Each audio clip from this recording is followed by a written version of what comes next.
Hey up everybody, moving on to the next part of me powered hacksaw.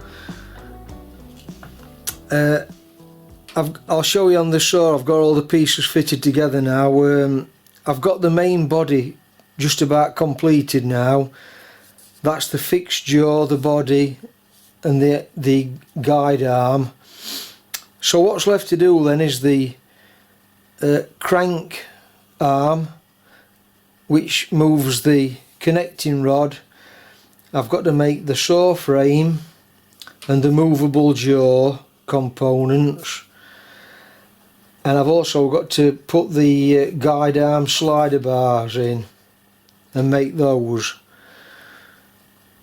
So I'll move over to the saw and show you exactly how I've fitted the parts now and got them all cleaned up. I'll just show you this side view then.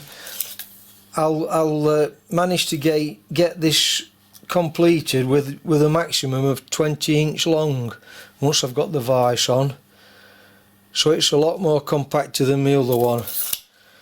So I've got the main body completed with a fixed jaw. That's ready for its 2 holes to be drilled in so it can be bolted to a base. This is just a temporary base. And then coming off this body then, this is the movable arm.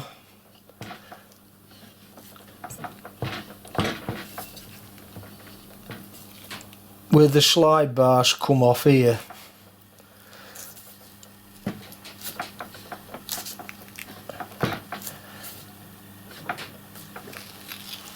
So I'm ready to make the crank, which fits on here,